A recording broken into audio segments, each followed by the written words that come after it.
Teaching helps me stay young. The classroom keeps me in touch with modern slang, trends, and new music that would never make my playlists otherwise. It also exposes generational gaps, sometimes in surprising ways. I slipped in, just barely at the tail end of Gen X, a group known for independence and self-reliance. Their successors, the millennials, are often seen as lazy and entitled. I first noticed this shift during a lesson on the ancient Greek philosopher Socrates, or Socrates for any Gen Xer who remembers the brilliance of Bill and Ted's Excellent Adventure. In his honor, I run a Socratic seminar in a fishbowl format, where large groups tackle the same question. Early in the semester, I always ask, what makes someone smart? The first group usually dives in head first. They land on the ideas that there are multiple types of intelligence. As they talk, they build a framework, book smarts, street smarts, and debate whether one matters more than the other. The second group builds on that foundation. They examine a set of individuals: Albert Einstein, a genius who struggled in school; Michael Jordan, a gifted athlete who became an owner; Homer, the blind poet credited with the Iliad and the Odyssey.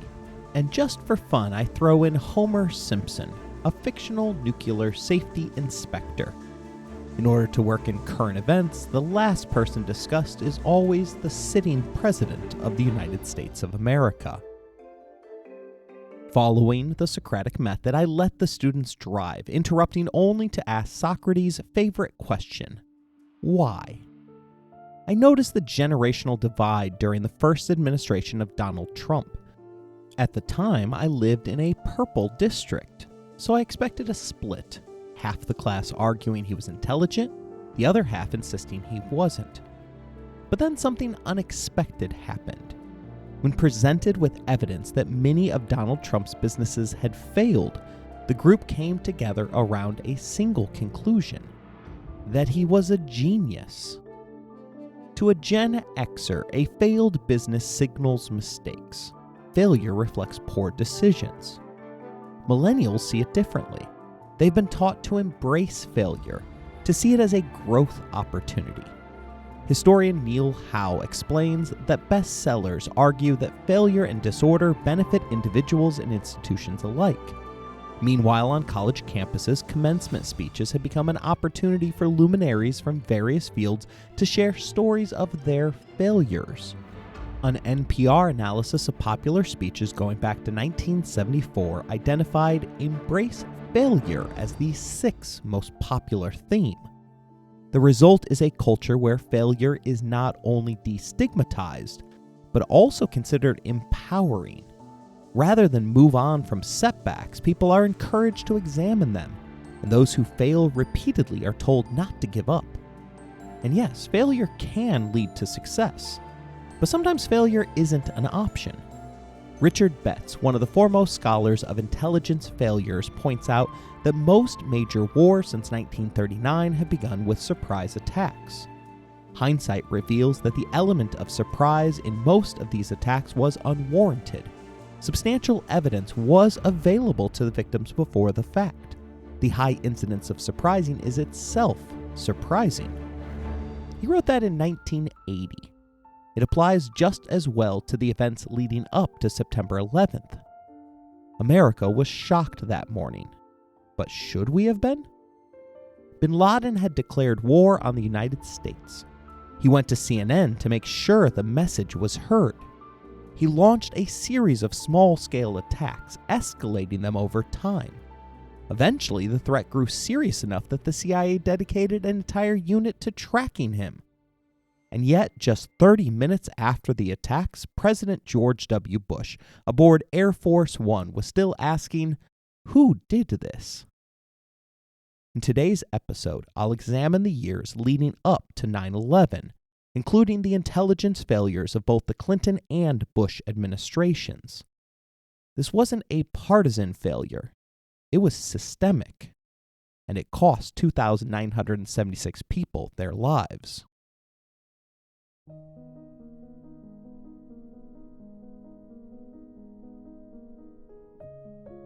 You're listening to Empires, Anarchy, and Other Notable Moments, a podcast designed for deep dives that assist in the teaching of history. This series focuses upon the terrorist Osama Bin Laden. Episode number 4, The Race to Prevent Disaster.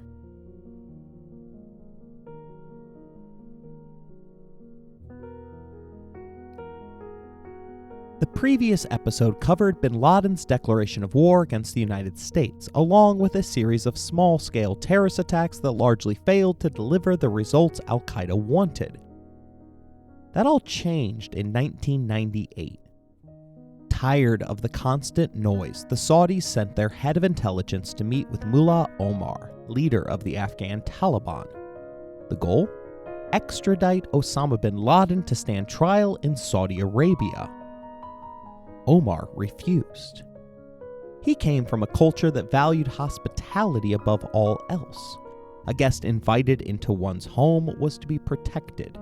Still, bin Laden was drawing dangerous attention to Afghanistan at a time when the Taliban could least afford it. Saudi Arabia was one of only 3 countries that recognized the Taliban as a legitimate government. Without that recognition, the regime remained isolated, cut off from meaningful international support. Omar asked for more time. He promised to consider the request. But the Saudis weren't alone in trying to bring bin Laden in. 3 years earlier, a CIA working group known as Alec Station had been created with a singular mission: stop Osama bin Laden. Its very existence was remarkable. The collapse of the Soviet Union had ushered in a peace dividend, a period when the United States reduced military spending after the defeat of a major enemy. At the same time, Alec Station had to compete for funding against more established threats: Hezbollah, Iran, and Palestinian militant groups. Michael Scheuer was chosen to lead the unit. Historian Peter Bergen describes him as a workaholic with a PhD in history whose full beard, bulging eyes, devout Catholicism, and overall intensity gave him something of the look and vibe of an Old Testament prophet. Abrasive he may have been, but Scheuer had a prophetic understanding of bin Laden. Soon his team of 25 agents and analysts adopted his unofficial mantra: "This guy's gonna kill several thousand Americans." Scheuer built a team made up largely of women. He believed female CIA officers produced better results. While working around the clock to stop the next attack, the group bonded over a shared love of Buffy the Vampire Slayer, which had just premiered. They were insular, so much so that other CIA officers referred to them behind their backs as the Manson family. In that metaphor, Scheuer was the cult leader. He would ultimately fail to prevent 9/11, but his work during this period was relentless. He later published several books about the hunt for bin Laden. In 2007, bin Laden himself remarked that if you want to understand what's going on, then read the book of Michael Scheuer. But Scheuer's role in the story is complicated. In later years, his writings appeared to call for the assassination of President Barack Obama. His words were even used by ISIS in an attempt to appeal to American audiences. By 2009, it was clear that Scheuer, once a central figure in the story, had veered deep into conspiracy thinking. We like to believe that intelligent people are immune to that kind of dissent, but they aren't. A Yahoo News article explains the social scientists are closing in on the dark triad: narcissism, psychopathy, and a tendency to see the world in black and white terms. Cognitive biases also make people more vulnerable, but it isn't ignorance, it's overconfidence. The more you think you're right all the time, the more likely you are to buy conspiracy theories, regardless of the evidence. As this story unfolds, you'll likely notice that Scheuer exhibited many of those traits. Gina Bennett was also part of the program. She was the first person at the State Department to recognize that bin Laden posed a serious threat. What makes that remarkable is where she started, as an office clerk in June 1988. 5 years later, as a junior analyst, she presented a paper titled The Wandering Mujahideen, Armed and Dangerous. The classified report was the first formal warning about bin Laden's role as the head of a global jihadist movement. Exactly 3 years and 3 days after that report, the leader of Al-Qaeda issued his declaration of war. Historian Lisa Mundy notes that because many of Scheuer's analysts were women, their findings were often undervalued. The male-dominant culture at Langley remained deeply entrenched. In some cases, women used that to their advantage. As Mundy writes, contrary to popular belief, female spies throughout history have traded not on their sexuality, but on their perceived insignificance. Bennett didn't just identify bin Laden as a threat. She also predicted that he would leave Sudan for Afghanistan in 1996. Meanwhile, the vampire slayers at Alex Station gathered enough evidence to secure a sealed indictment against bin Laden in the Southern District of New York. Had they obtained it earlier, they might have been able to extract him from Sudan. Afghanistan would prove to be far more difficult. Still, they began planning to render him to Washington, D.C., a sanitized term for kidnapping. The first real opportunity came on May 5, 1998. Peter Bergen writes that the plan was for the tribal militia to enter bin Laden's Tarnak Farms compound, kidnap al-Qaeda's leader, take him to a cave outside Kandahar, and hide him there. Bin Laden would then be taken across the Afghan border into Pakistan, where a C-130 would fly him to the United States. The aircraft would carry a modified shipping container outfitted with a restraint chair designed for a tall man. To maintain legal cover, a CIA officer wouldn't read bin Laden his rights until the plane touched down on American soil. By June, Alex Station was rehearsing the operation. One major complication: bin Laden had 3 wives, each with her own residence inside an 80-building compound. No one knew exactly where he would be sleeping on any given night. But the biggest obstacle wasn't logistics. It was hesitation. CIA Director George Tenet ultimately called off the operation. Scheuer was furious. The mission had only a 40% chance of success, but it was still a chance.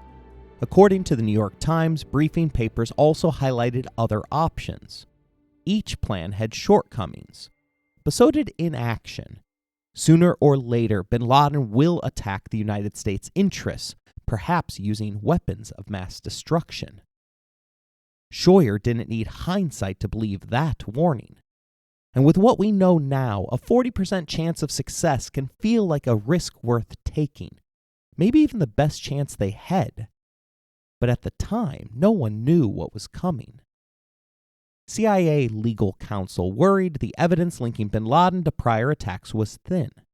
There was a real possibility they could kidnap him, only to see him acquitted in court. After weighing both sides, George Tenet shut the operation down. He never even brought it to President Bill Clinton.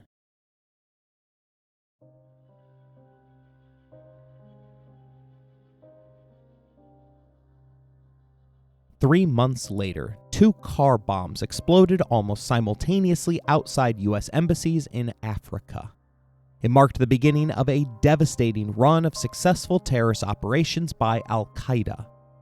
At the time, I was a junior in high school. Because I competed in a speech event called International Extemporaneous Speaking, I understood the significance of what had happened. I even started giving speeches on bin Laden, what he wanted, and how dangerous he was. Not that those 7-minute speeches led to any real action. In most cases, 2 of those minutes were spent delivering memorized canned introductions, designed to hook the audience and hide the fact that I didn't have enough material. Still, it says something. American high school students were talking about Osama bin Laden 3 years before September 11, 2001. That was partly due to his declaration of war, and partly because of how horrific the embassy bombings were. 20 years later, Ambassador Prudence Bushnell was asked what she wanted people to remember about the attacks. She said, "There was a time when U.S. embassies were located on busy urban street corners, across from rail and bus stations, amid bustling commuters, hustling vendors, and awaiting visa applicants. At mid-morning on Friday, August 7, 1998, Osama Bin Laden's al-Qaeda operatives detonated 1,000 pounds of explosives in the rear parking lot of one such embassy, this one in Nairobi, Kenya. Minutes later, another truck bomb exploded outside the gate of the U.S. Embassy in Dar es Salaam, Tanzania.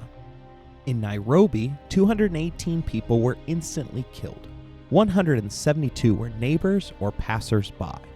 In the embassy, the dead included 46 colleagues, 34 Kenyans, and 12 Americans. The blast injured more than 4,000 people.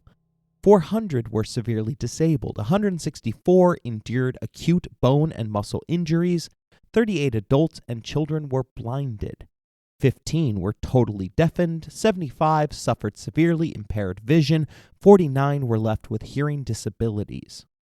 Hundreds of businesses were destroyed or damaged, many of them mom-and-pop stores with little or no insurance. All this because they were near an American embassy that foreign terrorists wanted to destroy. U.S. embassies are now housed in fortresses. Most are unbecoming and inconvenient, but they safeguard the neighbors as well as the people inside. The physical retreat of U.S. embassies from the wider world reflected how bin Laden believed America responded to attacks, and the Clinton administration's response did little to convince him otherwise.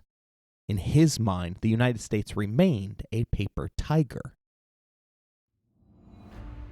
Even within al-Qaeda, the scale of the death toll raised questions. Some operatives challenged bin Laden directly. He reassured them.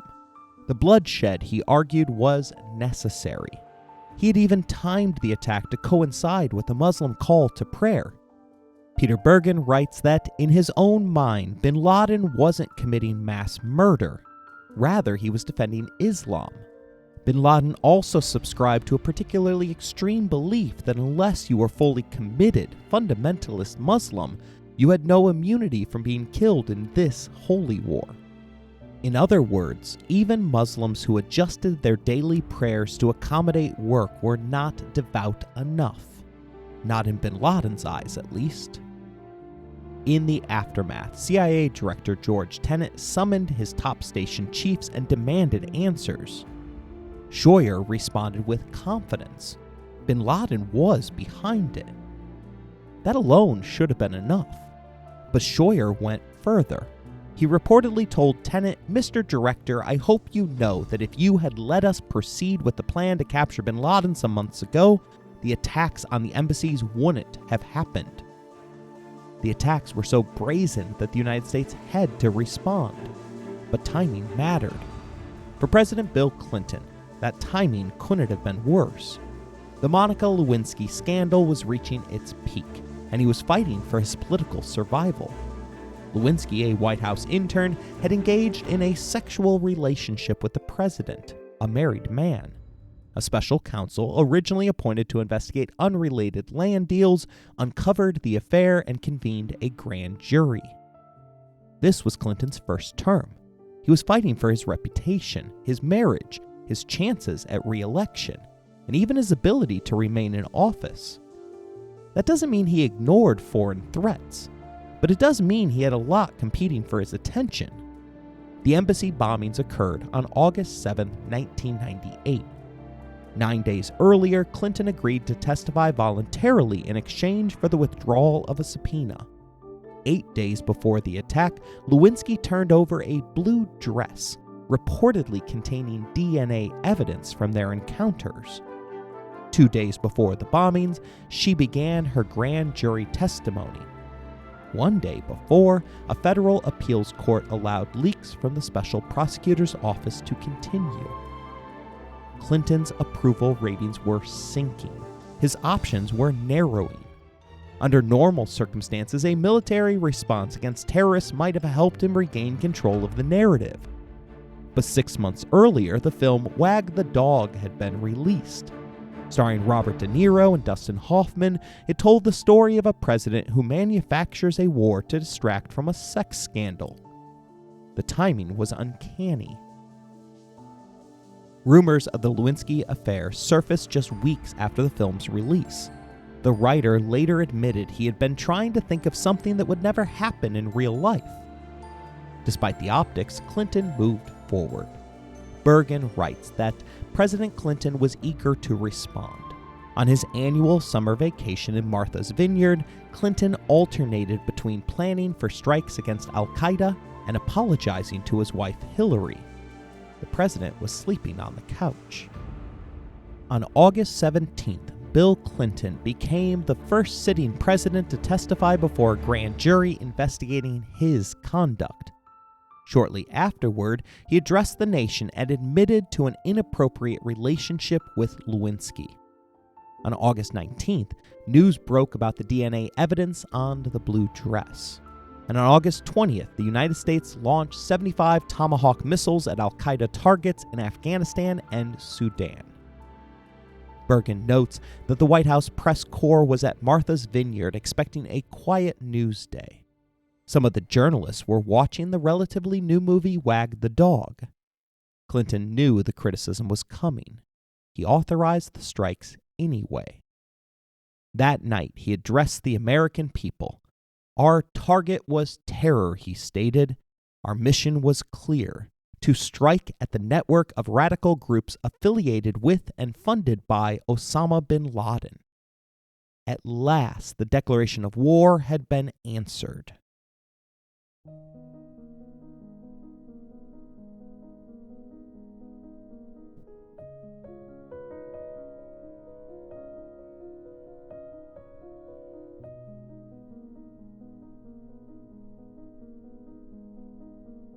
Unfortunately, the strikes did nothing to hinder or even dissuade bin Laden from his chosen path. In fact, they may have been compromised before they even began. The day before the attack, all American diplomatic personnel were suddenly withdrawn from Pakistan and Kabul. That kind of movement doesn't go unnoticed. It's possible the allied Pakistani government tipped him off, something we'll explore more in the final episode. But the simplest explanation may be the right one. Reports suggest bin Laden asked his bodyguards to choose between two camps. Their choice likely saved his life. 7 of his followers were killed, along with 6 Pakistanis and 20 Afghans. But the camps themselves, built from mud brick using traditional methods, were rebuilt within 2 weeks. Another missed opportunity. Clinton's sense of timing would resurface in 2001. Just hours before the first hijacked plane struck the World Trade Center, the former president was speaking to investors in Australia about terrorism. He told them, "I nearly got bin Laden, and I could have killed him, but I would have had to destroy a little town called Kandahar in Afghanistan and kill 300 innocent women and children, and then I would have been no better than him. And so I didn't do it." At the time, that restraint meant very little to those on the receiving end of the strike. Taliban leader Mullah Omar personally called the State Department, demanding answers for the unannounced attack on his country. Rather than pushing him to expel bin Laden, the strikes had the opposite effect. Omar dug in. When the Saudis returned in September to retrieve their wayward son, they were turned away. In response, Saudi Arabia withdrew recognition of the Taliban government, leaving Pakistan and the United Arab Emirates as its only remaining partners. Omar still refused to hand bin Laden over, but he did confront him. Bin Laden had launched an attack from Afghan soil without informing the Taliban leadership. Honor prevented Omar from betraying his guest, but it didn't stop him from delivering a warning. It would be best if bin Laden left immediately. Osama had no backup plan. He pleaded for time, asking for the same 5 years he had been granted in Sudan. That request was denied. He shifted tactics, making a religious argument. Expelling him, he claimed, would be a crime against Islam. That reasoning worked, at least partially. Omar granted him an extension, 18 months, the same amount of time Sudan had tolerated him.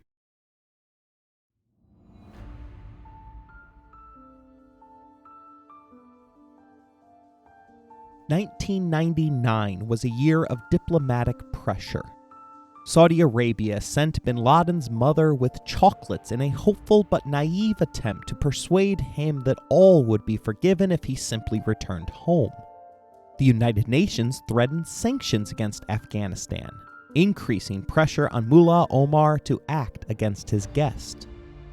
Meanwhile, bin Laden began planning his next move, relocating his base of operations to Yemen, the land of his father's birth. To make the transition more acceptable to local authorities, he sought a Yemeni wife. If you recall earlier discussions on polygamy in Islam, bin Laden had been openly critical of his father, who exploited a loophole to father 52 children with 22 wives. To stay within what he considered proper Islamic limits, his father had insisted that he always divorced a wife before marrying another, ensuring he never exceeded 4 wives at any one time. In his younger, pre-criminal college years, Osama bin Laden even told friends that he would do things the right way, a comment that revealed he viewed his mother not as a full wife under Islamic law, but as something closer to a concubine. So far, he had kept to that rule. He first married his cousin, reportedly for love, or at least for hormones. He later married 3 additional women, each of whom claimed a direct bloodline to the Prophet Muhammad. Rather than simply being seen as wives, they were incorporated into his inner circle as spiritual advisors, sometimes even weighing in on the religious justification for his actions. His second wife, however, had not married a millionaire to live without basic comforts. The marriage ended amicably after 7 years, before the major terrorist attacks covered in this series. Under his father's loophole system, that left an opening for a new 4th wife. I won't pretend to be an expert on polygamy, but bin Laden's next decision seems at best disastrously miscalculated. His existing wives, who had endured years of life on the run and repeated get up and flee into the desert drills to evade American forces, were relatively close in age to him. In the case of his later wives, they had been selected in part for their intellect. In 1999, bin Laden was 42 years old, on the FBI's 10 most wanted list, and married to 3 women within a couple of years of his age. One of them, Hamza, nearly a decade older. With that in mind, he asked a Yemeni matchmaker for a wife who was religious and young enough not to feel jealous of his other wives. They found him Amal al-Saddah, age 16. And if that age gap wasn't enough to destabilize the household, tensions likely weren't helped when bin Laden began dyeing his beard with Just for Men and consuming large quantities of olives for their supposed Viagra-like effects.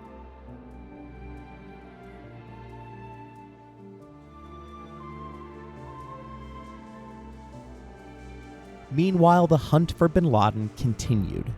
Alex Station remained determined to find another opportunity to strike at Al-Qaeda. On Christmas Eve, 1998, President Clinton signed a classified memorandum of notification authorizing the CIA to assassinate bin Laden. This effectively overrode Executive Order 12333, originally issued by Ronald Reagan amid growing reports of CIA-linked covert operations in Latin America. But communication around the order became confused. Clinton believed he had authorized lethal force. The CIA, however, interpreted the directive as, if capture was not possible, they would not be held responsible for killing bin Laden, but only after attempting capture first. On December 20th, 1998, Alex Station received credible intelligence on bin Laden's location while he was sleeping. but the potential for collateral damage was severe. This was the same type of situation Clinton later referenced in his Australia speech. Scheuer again lashed out at his superiors, writing in an email, "Will regret not acting last night." It was the kind of moment that, in hindsight, feels less like a lack of intelligence and more like something else entirely. Because as one Holocaust-era reflection later put it, the opposite of love isn't hate. It's indifference. Not ignorance, not disagreement, indifference. 2 months later, intelligence indicated bin Laden was on a bird hunt. The remote location meant there would be minimal civilian presence, no nearby towns or businesses to risk as collateral damage. But the operation was called off at the last minute after it was discovered that members of the United Arab Emirates royal family were present. Peter Bergen writes that Scheuer was apoplectic, writing to a colleague that the Clinton administration had passed up half a dozen good to excellent chances to capture or kill bin Laden. He also wrote a memo to every senior official he could think of at the CIA, telling him that when Americans found out that they had not pushed to kill bin Laden, they would have blood on their hands. 2 weeks later, Scheuer was removed from his position as head of Alex Station. He was told he would receive a cash award and a medal for his service. He refused both, telling his supervisor, "If you try to give me a medal and money, they will be back on your desk if I don't shove them up your ass." He was reassigned to CIA library duty. Despite the demotion, he continued working on bin Laden-related analysis whenever he could.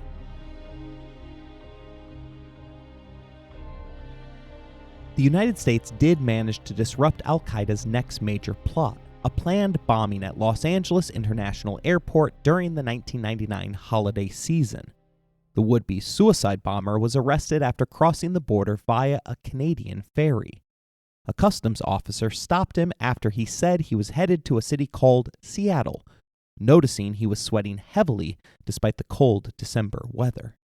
A search of his vehicle uncovered 130 pounds of explosives. With the millennium approaching, the United States went on high alert, though officials kept public messaging limited to avoid panic. Behind the scenes, Richard Clarke, the president's counterterrorism advisor, issued a report warning the White House that foreign terrorist sleeper cells are present in the U.S. and attacks in the U.S. are likely. Still, the next major strike would not come for another 10 months. On October 12, 2000, 2 al-Qaeda suicide bombers detonated explosives alongside the USS Cole, a guided missile destroyer docked in Yemen. The attack killed 12 servicemen and injured 37 others. While secondary to the human loss, the financial damage exceeded $250 million and left the ship out of service for 2 years. Investigators struggled to operate in Yemen, where local sentiment towards the West was hostile.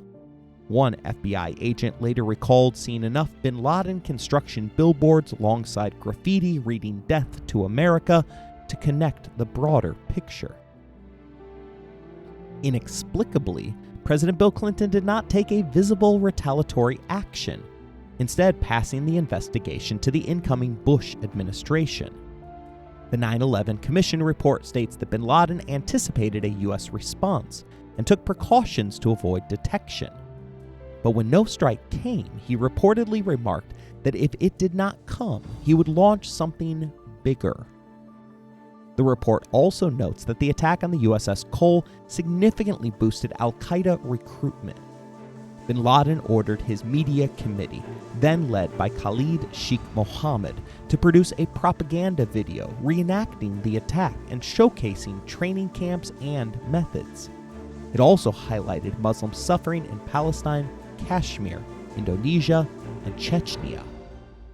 Portions were broadcast on Al Jazeera, CNN, and other outlets, and widely circulated in Saudi Arabia and Yemen. Many young men traveled to Afghanistan afterwards for training and jihad. In other words, bin Laden took a victory lap while the United States worked to confirm he was responsible. When that confirmation finally came, President George W. Bush followed Clinton's precedent by taking no immediate visible retaliatory action. He told Secretary of State Condoleezza Rice that he was tired of swatting flies, and instead ordered the development of a comprehensive strategy to eliminate al-Qaeda. That strategy was still being developed when the calendar turned to September 11, 2001. There was one more al-Qaeda-led attack before the event that would change the course of world history. It would go largely unnoticed in the United States. That was by design. Osama Bin Laden intended it as a calculated move, one meant to ensure he could remain in Afghanistan after the retaliation he knew was coming. It took place on September 9th. The target was Mullah Omar's chief rival. Two al-Qaeda operatives posed as journalists, gained access with forged credentials, and concealed a bomb inside an old television camera. When it detonated, the rival was killed instantly. The purpose wasn't chaos, it was leverage. Bin Laden hoped the assassination would placate Mullah Omar enough to secure his continued protection in the aftermath of what would soon follow, enough to keep him hidden in the Tora Bora Mountains. In the next episode, I'll walk you through the morning that changed everything.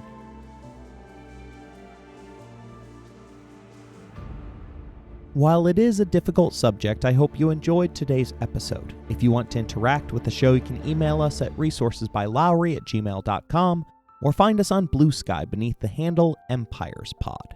If you would like to financially support the show, please look in the description for more information. As always, thank you for listening, rating the show, and spreading the word.